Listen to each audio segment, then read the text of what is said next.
Ok, vamos a continuar con el bloque de fisiología renal. Vendría a continuación la clase o la parte 3 y 4 de fisiología renal. Les coloco esta imagen para recordar las partes de ese corpúsculo de Malpighi y de ese corpúsculo renal. Tenemos el glomérulo por acá, la arteriola aferente porque ingresa, la arteriola eferente porque es donde sale la sangre del glomérulo, de ese ovillo de capilares. Este tenemos que es el polo vascular, el polo urinario. Aquí teníamos el túbulo contorneado proximal. Tenemos la cápsula de Bowman, el espacio de Bowman, todos los podocitos acá con esos pies podocitarios o los pedicelos. Este mensaje intraglomerular, el mensaje extraglomerular, que junto a qué? A la mácula densa, al túbulo distal y a las células yuxtaglomerulares me conforman ese aparato yuxtaglomerular. Entonces no se les olvide esta parte porque son muy importantes. Ahora, vayamos un poco más a fondo, ya conociendo todas las partes y de esa barrera de filtración glomerular dada por el epitelio o los podocitos, la membrana basal y ese endotelio fenestrado, ¿cuáles van a ser los determinantes de ese filtrado? Ya lo hablamos un poco y dijimos que estos iban a ser el tamaño molecular, es decir, si la molécula es grande, si la molécula es pequeña, y la carga, qué carga tiene esa molécula, si es positiva o es negativa. Si el tamaño aproximado del poro es de 80 nanómetros, o 80 Armstrongs también podría ser, o 70, 8 nanómetros, va entre ese rango. Sabemos que toda molécula que sea más grande que esta no debería pasar por allí si el endotelio está sano. Y que la carga neta de esa barrera de filtración es una carga neta negativa debido a las proteínas que están allí. De este modo, este, se da una barrera o se proporciona una barrera de filtración contra las proteínas para que no permitan que éstas atraviesen la barrera, porque al ser carga negativa, negativo con negativo se repele. En base a esto, entonces, ¿cuál es la composición de ese filtrado, de ese ultrafiltrado?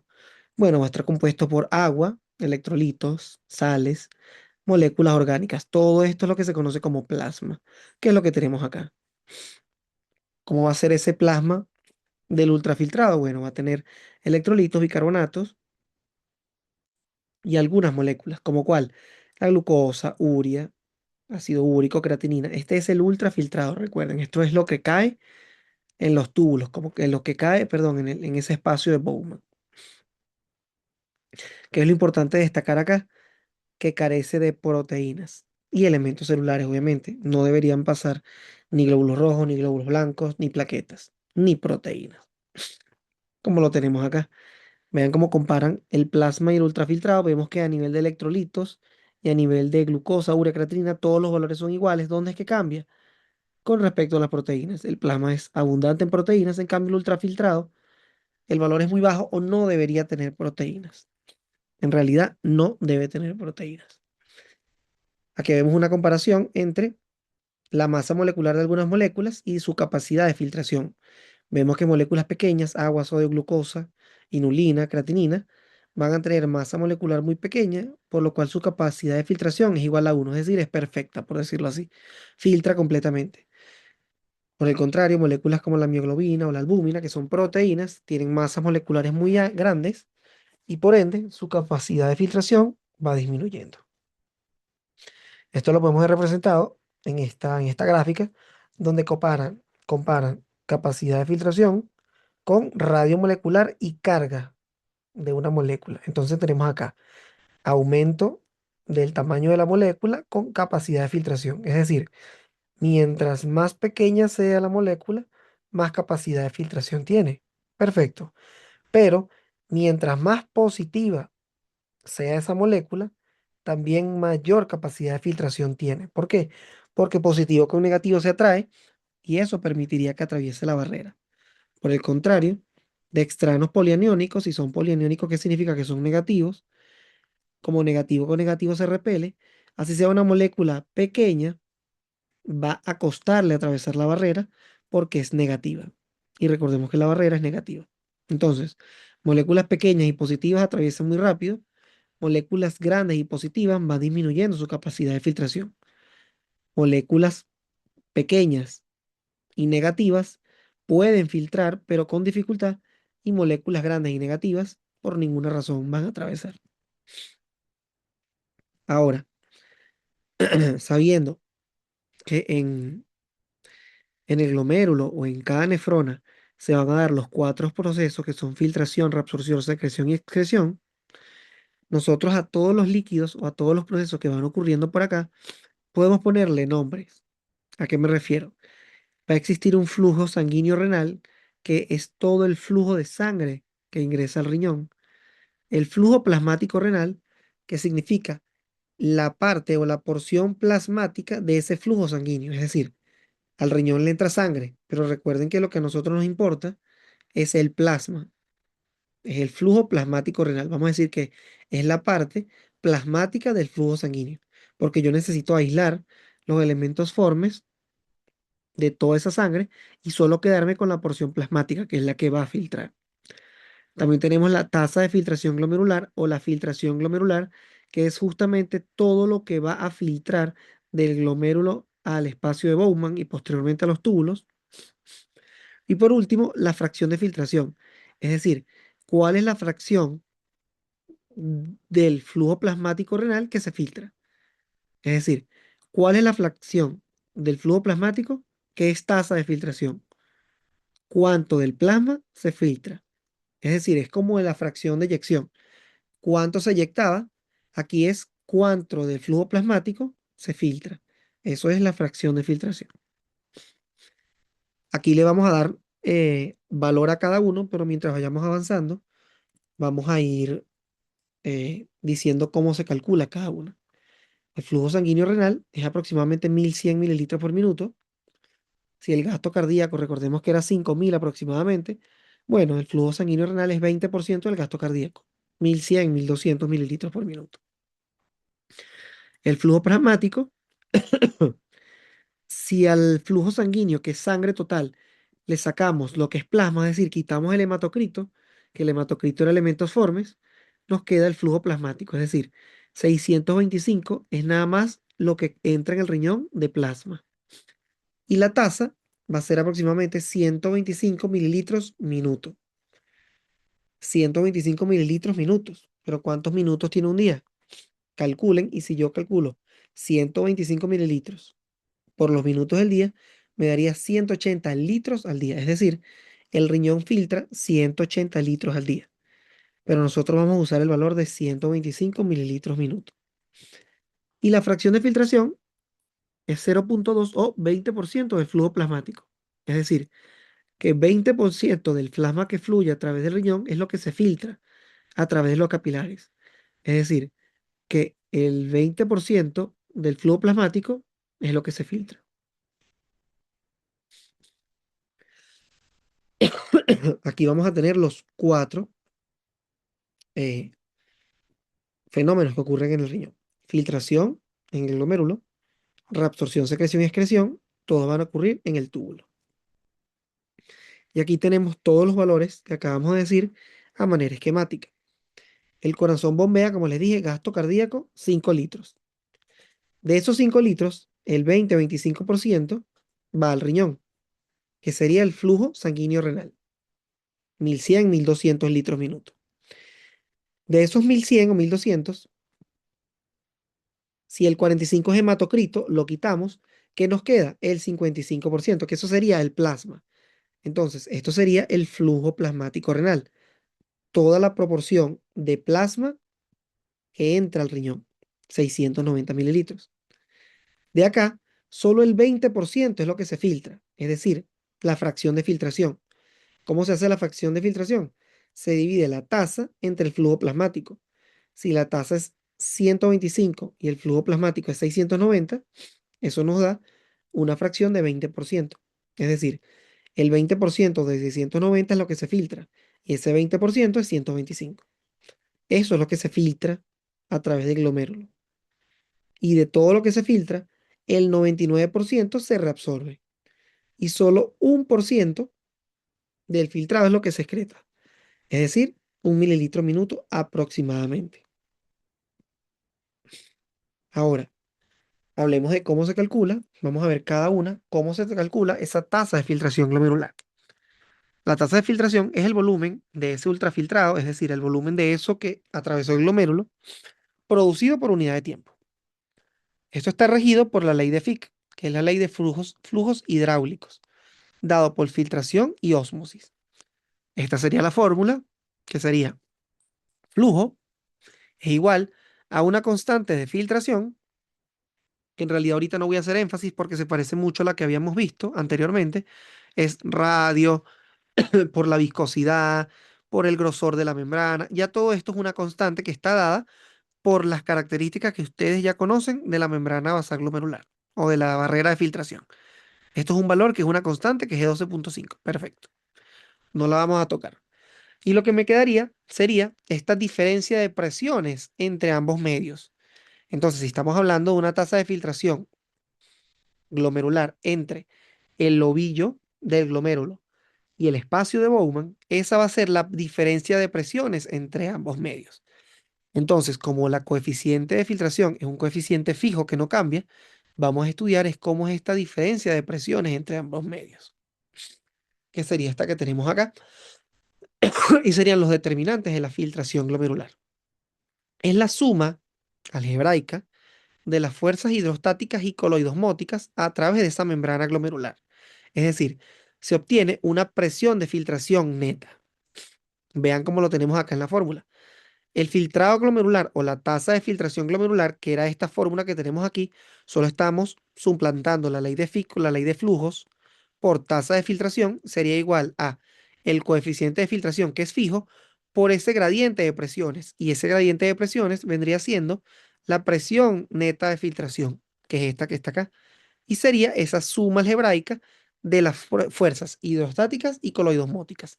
Veanla acá también representado. Sería la presión hidrostática del capilar glomerular más la presión coloidosmótica de la cápsula de Bowman menos la presión hidrostática de la cápsula de Bowman más la presión coloidosmótica del capilar glomerular. En resumen, tanto en el capilar glomerular como en el espacio de Bowman voy a tener una presión hidrostática y una presión coloidosmótica. Véanlo acá. Presión hidrostática del capilar glomerular, presión hidrostática de la cápsula de Bowman versus presión coloidosmótica del capilar glomerular y presión coloidosmótica de la cápsula de Bowman. Ahora, ellas van a tener diferentes direcciones. De ellas, dos van a favorecer la filtración y dos se van a oponer a la filtración. Y de eso viene esta fórmula que está acá. Entonces, ¿cuáles son las que se van a favorecer la filtración? La presión hidrostática del capilar glomerular, que las tenemos acá, y la presión coloidosmótica de la cápsula de Bowman. Ellas van a favorecer la filtración, porque ¿qué significa la presión hidrostática? Es la presión que va a empujar para que el líquido salga desde el capilar glomerular hacia el espacio de Bowman. ¿Y qué es la presión hidrostática?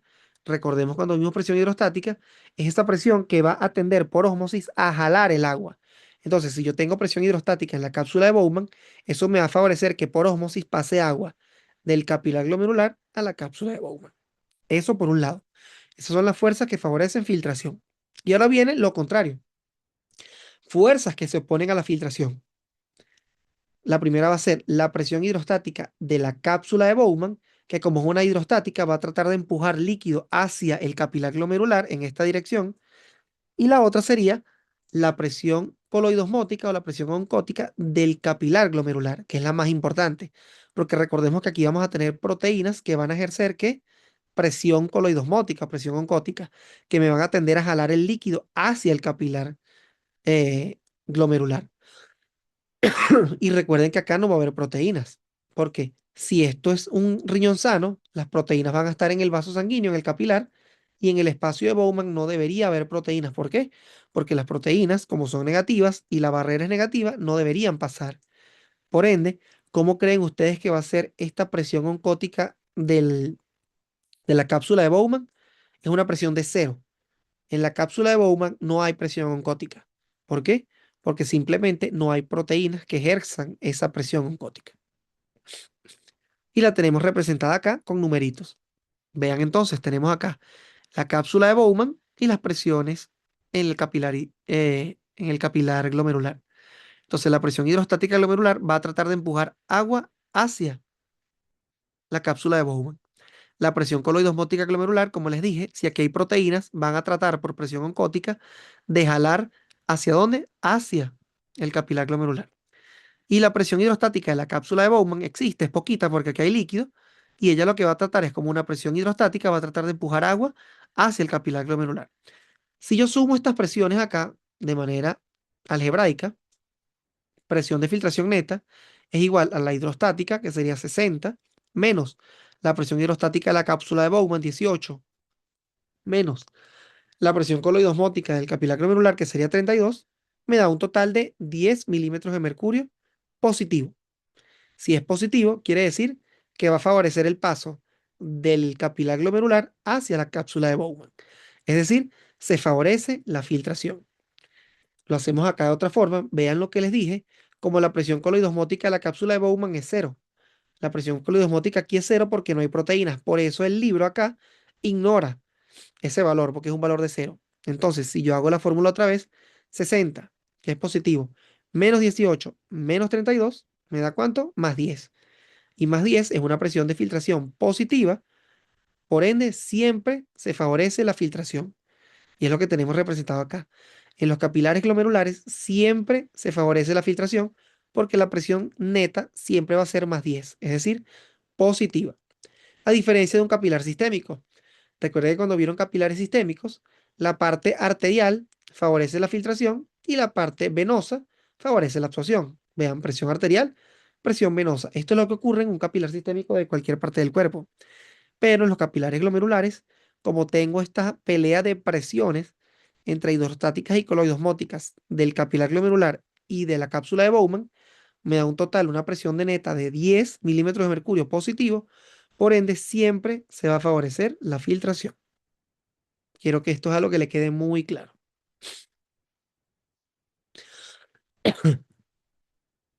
Ahora, conociendo esto, el riñón tiene capacidades de variar esas presiones, es decir, de aumentar o disminuir la presión oncótica del capilar glomerular, aumentar o disminuir la presión hidrostática del capilar glomerular y aumentar o disminuir la presión oncótica o hidrostática de la cápsula de Bowman.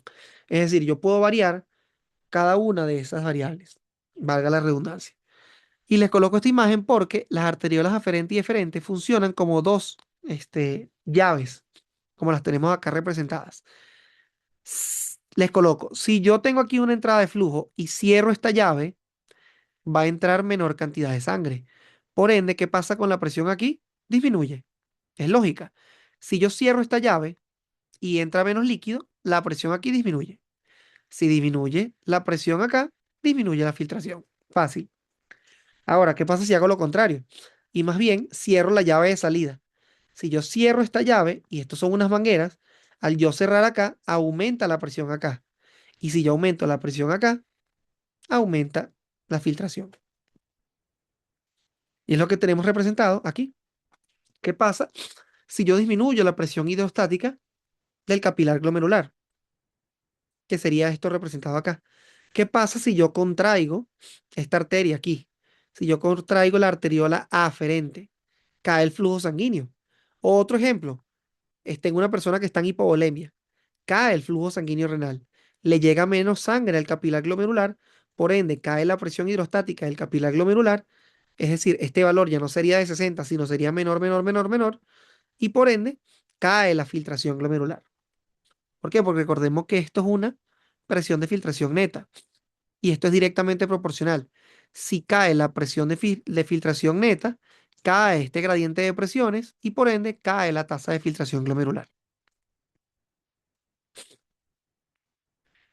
Por el contrario, si yo aumento la presión hidrostática del capilar glomerular, que puede ser una de las formas, aumentando la presión acá, si yo aumento la presión de la arteriola eferente, es decir, cierro esta llave, por ejemplo, ¿qué va a pasar? Aumenta la presión del capilar glomerular, la presión hidrostática, ¿y qué pasa? Aumenta la filtración glomerular. Es lo mismo, es esta misma fórmula. Si yo aumento la presión neta de filtración, es decir, si yo aumento la presión hidrostática del capilar glomerular, aumenta la presión neta de filtración, aumenta el gradiente de presiones y aumenta la tasa de filtración. Aquí en gráficos también lo tenemos representado. Si yo aumento la resistencia de la arteriola eferente, es decir, esta, si yo aumento la resistencia, ¿verdad? De la arteriola eferente, aumenta la filtración. Vean cómo aumenta la filtración. Por el contrario, si yo aumento la resistencia de la arteriola aferente de esta, a medida que yo aumento la resistencia, vean cómo va cayendo la filtración. Entonces, dependiendo de qué arteriola yo contraiga, va a aumentar o disminuir la presión. Pero ahora veamos qué pasa si yo aumento la presión de la cápsula de Bowman, es decir, yo aumento la presión hidrostática de la cápsula de Bowman. ¿Cómo puede ocurrir esto? Esto no ocurre de manera fisiológica. Esto sí ocurre de manera fisiológica, sin embargo, esto no. La única manera patológica, entre comillas, que ocurra esto es, por ejemplo, cuando hay un cálculo renal o hay una obstrucción de los uréteres. Hay una obstrucción a través de la uretra, hay hiperplasia prostática y obstruye completamente la uretra y aumenta la presión de la vejiga y aumenta la presión de los uréteres. ¿Esto qué va a ocasionar? Que aumente toda esa presión retrógrada, a hidronefrosis y aumenta la presión en todo el sistema de cálices del riñón. Y esto se transmite en un aumento de la presión de todos los túbulos y se transmite a la forma más microscópica que es aumento de la presión de la cápsula de Bowman. Si yo aumento la presión de la cápsula de Bowman, esto me aumenta la presión hidrostática acá y va a hacer que disminuya la tasa. ¿Por qué? Porque imagínense, yo aumento la presión acá, esto va a tratar de empujar con mayor fuerza y va a disminuir la tasa de filtración glomerular. Pero esta vez ocurre es porque aumentó la presión de la cápsula de Bowman. Y aquí serían un cuadro los ejemplos y cuáles serían las causas en la que se altera algún tipo de estas cuatro fuerzas y cuál sería el efecto. Por ejemplo, si yo aumento la volemia, aumenta la presión hidrostática, aumenta la tasa de filtración. Si yo disminuyo la volemia, disminuye la presión hidrostática del capilar, disminuye la tasa. Si hay disminución de proteínas plasmáticas, por ejemplo, ¿qué es lo que pasa cuando una persona está desnutrida, cuando hay nefropatía, cuando hay problemas en el hígado, en los riñones? Hay disminución de las proteínas, por ende disminuye las proteínas del capilar glomerular. Y recuerden que las proteínas del capilar era una de las fuerzas que ayudaba a que se retuviera líquido en el capilar glomerular. Por ende, como por presión oncótica estoy perdiendo proteínas, no va a haber una presión que me retenga las proteínas en el capilar glomerular, por ende aumenta la tasa de filtración y va a ser un aumento en la diuresis, o sea, voy a perder más líquido. Esta es una de las más difíciles de entender pero no es algo imposible. Y la última sería, si yo tengo presencia de cálculos, aumenta la presión hidrostática del capilar glomerular, que es la que les acabo de explicar, por ende disminuye la tasa. Pero esto simplemente es por un juego de presiones en esta fórmula. Ahora, ¿cómo podemos medir esa tasa? Porque ya sabemos qué significa, pero ahora, ¿cómo podemos calcularla?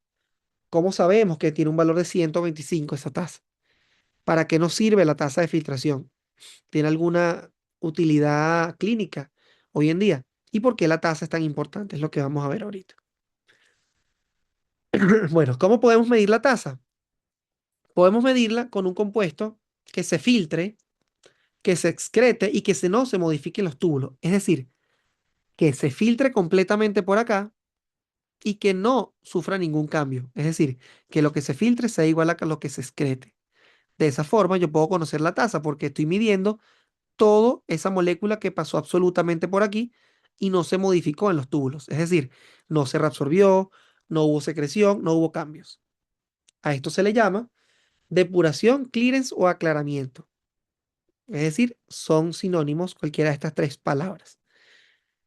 ¿Cuál es, qué es depuración, qué es clearance, qué es aclaramiento? Bueno, es el volumen de plasma liberado de una sustancia por los riñones en unidad de tiempo. Es decir, el clearance de una sustancia liberada por el riñón en unidad de tiempo que puede ser mililitros minuto, litros hora, litros día, X.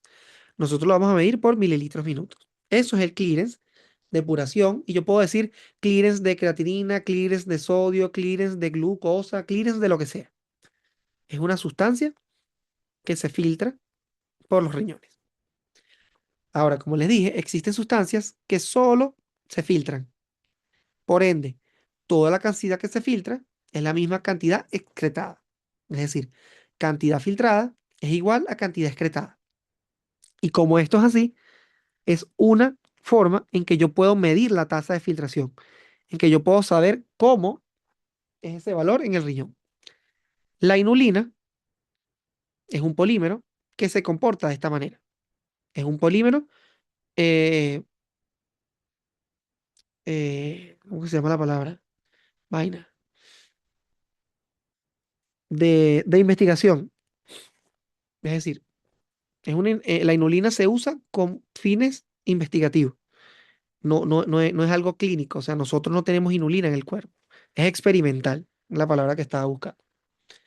Entonces, si yo hablo de la depuración o aclaramiento o el clearance de estos indicadores, como puede ser la inulina, existe una fórmula.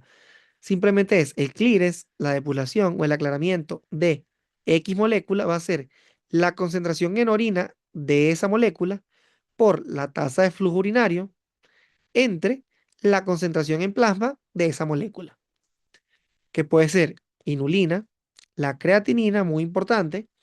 Existen otros, manitol, liposulfito, urea, poliuretano, X. Pero ¿cuáles vamos a usar y cuáles nos importan? La inulina y la creatinina. Fórmula va a ser depuración o clearance de inulina, de creatinina, la cantidad de donina por la tasa de flujo urinario entre la cantidad de plasma. Entonces, si esto es una molécula que se filtró y se excretó perfectamente toda, estos dos valores van a ser muy parecidos, la verdad. Porque la concentración que yo tenga en orina va a ser la misma concentración que yo tenga en plasma. Entonces, para que esto sea así, necesito que cumpla ciertas características, como ya se las mencioné ahorita. La inulina las cumple todas, por eso es el marcador glomerular ideal, se filtra libremente, es inerte en los túbulos, es decir, no se reabsorbe, no se secreta, no es una sustancia endógena, los cambios plasmáticos no afectan la tasa de filtración y la tasa de filtración, el clearance, no está afectada por el flujo urinario. ¿Por qué? Porque ella ni se reabsorbe ni se secreta. Entonces, esta sería la fórmula ya con, con la inulina sustituida en la fórmula. Y esto me permitiría, si yo clearance de inulina, sé que es una sustancia que se filtra, que se excreta y que es inerte en los túbulos, yo puedo estimar por el clearance de la inulina, que ya sabemos que es la inulina en urina por el flujo urinario entre el plasmático de la inulina, puedo estimar la filtración glomerular o la tasa de filtración glomerular. Porque gráficamente, la misma cantidad que se filtra es la misma cantidad que se excreta. Es una relación lineal. Por esta razón, vean acá, si yo tengo una concentración de inulina, le hago la fórmula y después tengo un valor en orina, yo hago la fórmula y me da el valor de 125 mililitros minutos. Esto es así, experimentalmente se hizo así, y de esta forma es que se logró determinar que el flujo, la tasa de filtración glomerular, usando una molécula inerte en los túbulos renales, me permitió estimar por medio de su clearance la tasa de filtración glomerular. Lo que se hace con la inulina es estimar la tasa, basándose en el aclaramiento de la inulina. Pero esto, como les digo, es a método experimental, investigativo. Nosotros necesitamos una molécula que me permita hacerlo de manera clínica y todos los días. Y existe una molécula, la cual es la creatinina. La creatinina proviene de todo ese metabolito de los aminoácidos que se convierte en creatina, va a los músculos, la fosfocreatina, finalmente termina como creatinina, que es la que se elimina por medio renal. Es una sustancia endógena, la cual ella se filtra completamente en los riñones, no sufre reabsorción y no sufre secreción. Es decir, es inerte en los túbulos renales y me sirve clínicamente para usarla como estimador de tasa de filtración glomerular. A mí me gusta mostrarles esta gráfica porque lo que me habla es de número de nefronas intactas, es decir, 2 millones de nefronas son las que están intactas. Aquí, por ejemplo, tengo mi clearance de creatinina, que es muy parecido al de inulina, 125, 120. Y aquí tengo las concentraciones de creatinina. Entonces, si yo tengo todas las nefronas indemnes, yo tengo mi clearance de creatinina perfecto en 120 y su valor normal que va a ser 1 o menor a 1, que es la creatinina normal en el cuerpo. ¿Qué ocurre cuando empiezan a morir las nefronas? Cuando empieza la enfermedad renal. Empieza a disminuir el clearance. Vean cómo el clearance pasa de 120, 100, 60 y llega a un punto donde ya cae por debajo de 60 y empieza a aumentar la creatinina. Va a valores de 2, 4, 8 y ya en este punto por debajo de 60 estamos en una enfermedad renal crónica, en una insuficiencia renal y ya es cuando se conoce que el riñón está, por decirlo así, enfermo. Ya hay una insuficiencia renal en la cual disminuye el número de nefronas, disminuye el clearance de creatinina y aumenta la creatinina.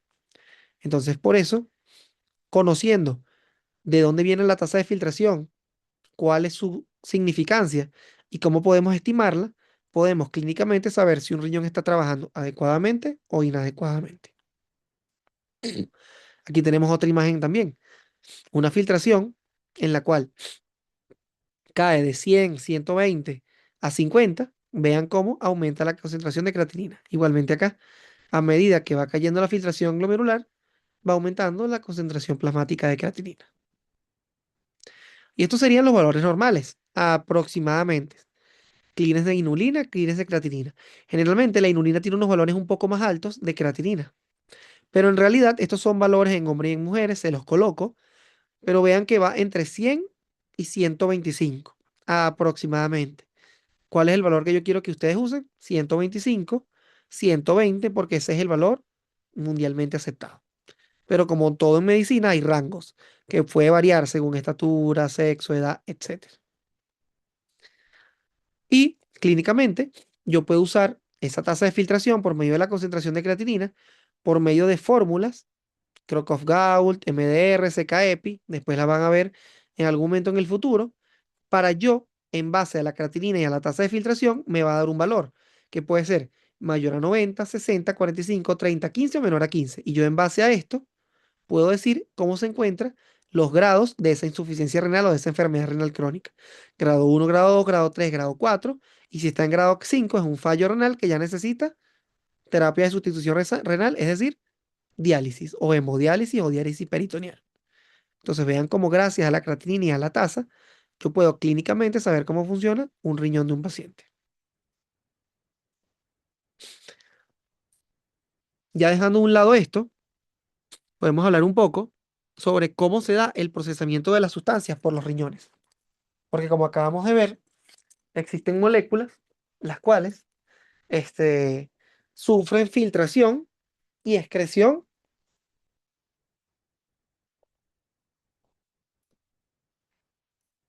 sin que ocurra ningún tipo de modificación en los túbulos.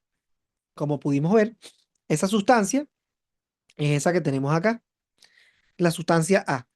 Solo se filtra y completica ya va a estar en la orina. Perfecto. Pero no todas las sustancias son así. Vamos a tener 4 ejemplos o 4 situaciones de sustancias. La primera ya la conocemos, creatinina, inulina.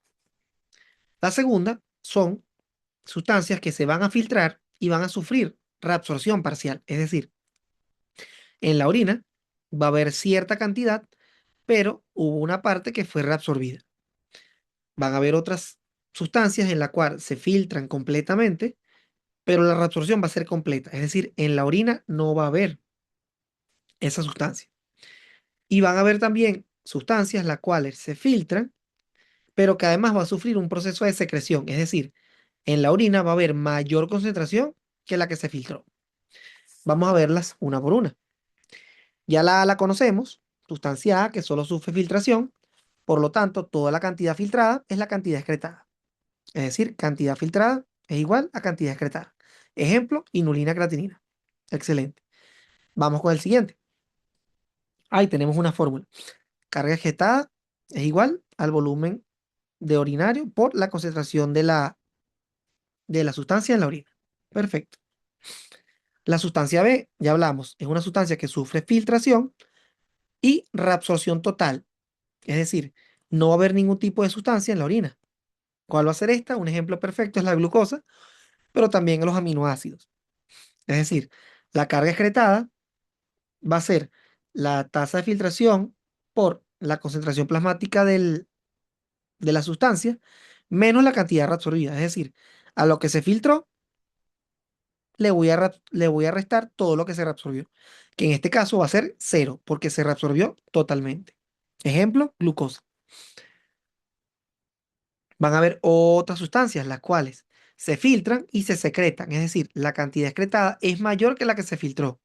Ejemplos, ácidos orgánicos, como algunos ácidos tóxicos, ácido láctico, algunos fármacos, es decir, son sustancias que el cuerpo quiere desechar. Por ende, se filtran, pero además el cuerpo tiene un mecanismo para secretarlas. Entonces aquí sería carga excretada, sería la carga filtrada, que es tasa de filtración por la concentración plasmática de la molécula, más la secretada. Es decir, lo que filtré más lo que secreté. Hay algunos ácidos que la secreción es tan alta que se produce una extracción total del plasma. Es decir, se filtra y se saca totalmente del plasma. Es decir, en el plasma queda algo tan insignificante cercano a cero. Uno de ellos es el ácido paraminopúrico, el PAH. Y ese es uno muy importante que vamos a usar para calcular uno de los valores que hablamos anteriormente. Ténganlo ahí porque lo vamos a hablar más adelante. Y la última sustancia sería la sustancia D, la cual existen solutos que experimentan filtración y se reabsorben parcialmente, es decir, lo que filtro menos lo reabsorbido. Pero en este punto no va a ser la reabsorción total, sino aquí va a haber una poca cantidad en la orina. Y aquí van a ser en realidad casi todas las moléculas del cuerpo, todos los electrolitos, el fosfato, la urea, el bicarbonato. Es decir, yo lo filtro por completo, yo filtro el 100% del sodio, el 100% del cloro, el 100% del potasio, el 100% del calcio, pero reabsorbo una parte y excreto una parte muy pequeña de ella. Aquí tenemos un ejemplo que sería el del sodio, por ejemplo. Eh, ¿Cómo se da la excreción del sodio? Tenemos que la carga filtrada de sodio es la filtración glomerular por este, la concentración plasmática del sodio, que sería 140. Entonces, filtración glomerular es 125 por 140, que es, vamos a decir, cuánto es el valor normal de sodio en el cuerpo, de 135 a 145. En este ejemplo usaron el valor de 140. Entonces, esto sería menos que, sería lo que tenemos. Estamos usando es esta fórmula que tenemos acá. Menos 70, que es el flujo de orina, por 1. Esto nos da un valor de 17.500 menos 70. Entonces, vean que 17.493 es la cantidad que se reabsorbe de sodio en comparación con los 17.500 que se resecretaron. Entonces, vean que se reabsorbe casi la totalidad del sodio, pero siempre va a haber un poco de sodio que se excreta en la orina. Eso es aproximadamente el 1%. Se los coloco acá a modo de ejemplo, de números, de colocarle números. Yo no les voy a mandar a calcular eso. En tal caso, quiero que sepan que lo que se excreta del sodio es el 1%, siempre y cuando, obviamente, esto esté en un riñón sano, pero se los coloco a modo de número para que tengan más o menos una idea, una noción de cómo se calculan estos valores. Y en base a esto, existe el coeficiente o el cociente de aclaramiento, que simplemente es comparar cualquier aclaramiento de cualquier molécula con el de la inulina, porque ya sabemos que el clearance de inulina es el clearance o el aclaramiento perfecto de la tasa de filtración, porque es la molécula perfecta que se filtra por completo en los riñones. Entonces, una molécula que se divide, tenemos la fórmula, el clearance de la molécula entre el de la inulina y me da un valor a 1, quiere decir que esa molécula se filtra perfectamente como la inulina y que se puede decir que esa molécula es igual a la tasa de filtración glomerular, por ende es igual a 1. Es decir, el soluto se filtra libremente y se excreta en la orina. Es inerte en los túbulos renales. Perfecto. ¿Cuál sería ese? La creatinina. Pero ¿qué pasa si yo a un soluto X lo divido por el de inulina y me da menor a 1? Si me da menor a 1, como podría ser sodio, cloro, potasio, calcio, urea, fosfato, lo que sea, me da menor a 1, quiere decir que el soluto se filtra parcialmente o el soluto se reabsorbe parcialmente. ¿Por qué? Porque hubo mayor reabsorción de soluto que de agua y por ende, por eso da un menor valor al el clearance de inulina y por eso da un valor menor a 1 cuando se hace la relación. Aquí lo que me habla es que es un soluto que se reabsorbió o que se filtró parcialmente. ¿Qué pasa ahora si me da cero? Que es el ejemplo de la glucosa, de los aminoácidos. Si yo divido el clearance de glucosa entre el de inulina, me va a dar cero. ¿Qué significa esto? Bueno, que se reabsorbió totalmente. Es decir, no se excretó el soluto. Y si divido el clearance X por el de inulina y me da mayor a 1, aquí lo que me está diciendo es que el soluto se filtró y se secretó. Por ende, sería el ejemplo del ácido paraminipúrico, que es el que les dije que se recuerden porque ese me permite calcular a lo que vamos a ver más adelante. Y aquí sería la comparación del aclaramiento de cada uno de las sustancias en comparación con la inulina. La de glucosa es cero, porque no se reabsorbe totalmente y no se excreta. Sodio, cloruro, potasio, fosfato, siempre van a estar en valores intermedios porque son diferentes al de la inulina. El de la inulina sería perfecto porque es 125. Y como les dije, creatinina siempre va a ser un poquito más, pero bueno, se toma inulina y creatinina como semejantes, como iguales. Igual lo tenemos acá. La inulina, como es lineal, se filtra y se filtra completamente. El sodio se filtra y se reabsorbe parcialmente, el bicarbonato y el fosfato se filtra y se reabsorbe parcialmente, y la glucosa y los aminoácidos se filtran, pero se reabsorben totalmente y no hay en la orina. Y ahora, ¿cómo podemos medir ese flujo sanguíneo y ese flujo plasmático? Es a lo que les mencionaba. Ya supimos cómo medir el flujo en la tasa de filtración, que es por la inulina y la creatinina, pero ahora, ¿cómo podemos calcular ese 25% o ese 55%?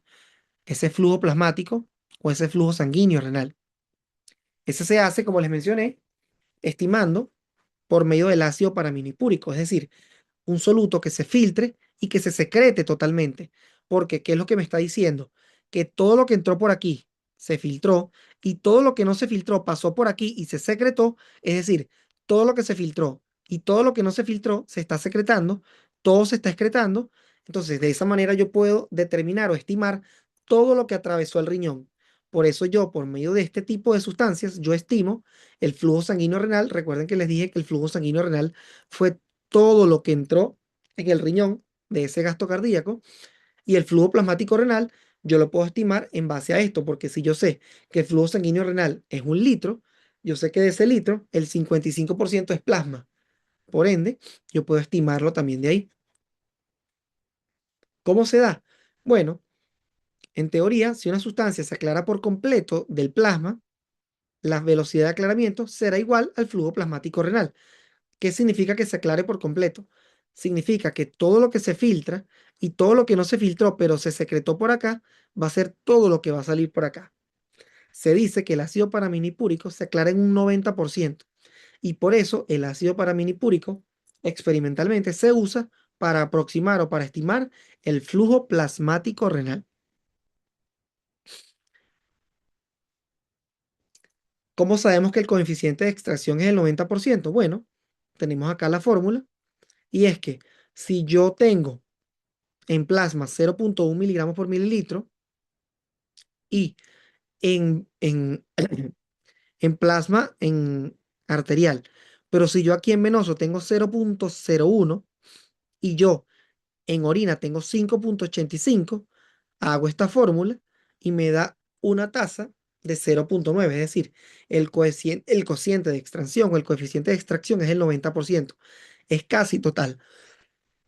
Entonces, si yo le hago la fórmula del clearance, o el aclaramiento del ácido paraminipúrico y lo estimo que esto es flujo plasmático renal, 5,85 por 1, que sería que en la tasa de el flujo de volumen urinario, este es la misma fórmula de la ley de Fick que vimos al principio que usamos para creatinina.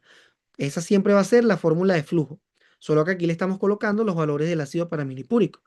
Si yo tengo el valor el valor en orina, que es 5,85, por la tasa de flujo urinario, que es 1, entre la concentración que yo tenía en arterial, que es 0,01, me da un valor de 585. Y si yo divido 585 entre 0,9, me da 650. ¿Y cuánto les dije yo que era el valor normal del flujo plasmático renal? 690 mililitros por minuto. Aquí nos dio 650. Bueno, son valores estimados cercanos, pero si ustedes en el examen me ponen que el flujo plasmático yo lo calculo por el ácido paraminipúrico y su valor normal es 650, pues 690, eso está bien. Es lo que yo quiero que sepan. Como les digo, no se los voy a mandar a calcular. Yo lo que quiero que sepan es de dónde salen esos números. No es nada más decirle, esto es 1100, esto es 690, esto es 125, gracias, nos vemos el día del examen. No, quiero que sepan de dónde vienen esos números. Y el del flujo plasmático renal proviene de sacarle el aclaramiento al ácido paraminipúrico, porque yo sé que es una molécula que se filtra y se secreta totalmente y que se extrae totalmente o casi totalmente en un 90% del plasma. De esa forma, experimentalmente, los investigadores pudieron calcular cuál es el valor del flujo plasmático renal.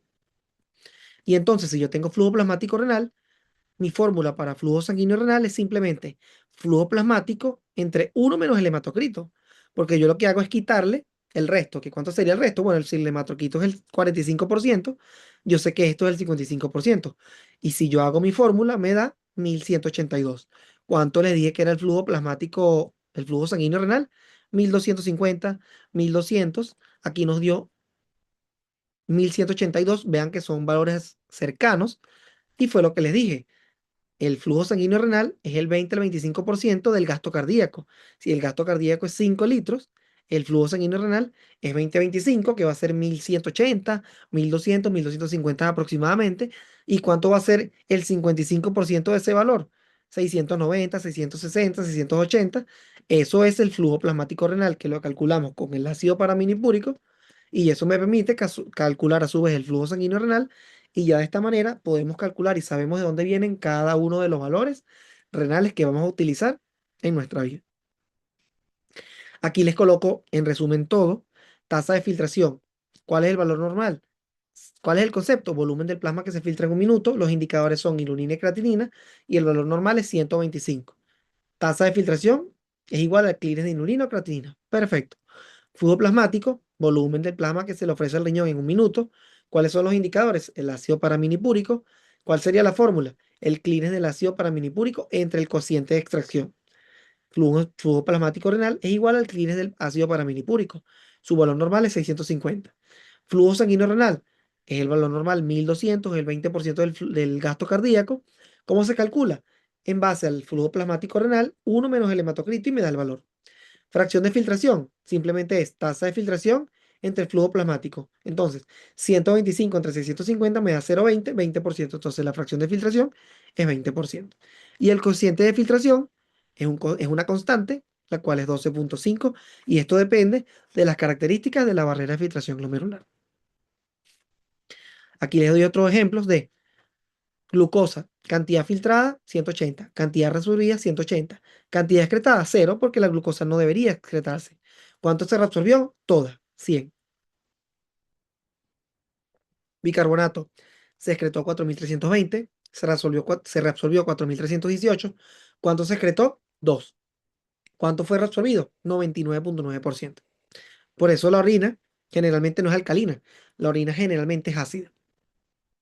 Si la orina es alcalina, es porque hay una alteración en la excreción, hay una alteración en los túbulos, y si la orina es alcalina, promueve las infecciones urinarias. Por eso la orina debería ser ácida.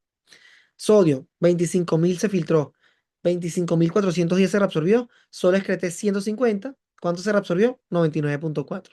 Igualmente el cloruro, igualmente el potasio, igualmente la urea y la creatinina. ¿Cuánto se filtró? 1,8. ¿Cuánto se reabsorbió? 0. ¿Cuánto se excretó? 1,8. ¿Cuánto se reabsorbió? 0.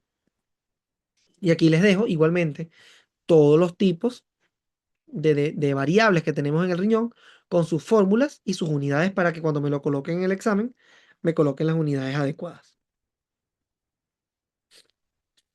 Por último, les hablo rapidito del manejo tubular de la glucosa, pero es porque hay una característica importante de él. La glucosa se filtra libremente, pero como ya les mencioné, se reabsorbe en el 100%. Es decir, es esa sustancia B que se filtra y se reabsorbe totalmente. Pero hay un factor importante en la glucosa, que es que existe un transporte o un transporte máximo de glucosa, el cual es 375. Es decir, cuando en la glicemia hay un valor por encima de 375 miligramos por decilitro en sangre, el riñón no tiene capacidad de seguir reabsorbiendo por encima de eso. Es decir, existe un transporte máximo de glucosa, que es cuando está por encima de 375, no se va a reabsorber y va a haber glucosa en la orina. Esto es mediado por los transportadores ICGLT1 y CGLT2, que son los transportadores de glucosas en el riñón. Ellos son transportes activos que dependen de ATP, son transportes saturables. Y por eso, como son saturables, hay un transporte máximo que es hasta 375. Es algo que quiero que sepan porque es algo importante en los pacientes diabéticos. Y por eso en pacientes diabéticos, si piden un examen de orina, van a ver que va a haber glucosa en la orina. Es porque se sobrepasa el transporte máximo y en ese punto ya no hay más capacidad de reabsorción de glucosa y va a haber glucosa en la orina.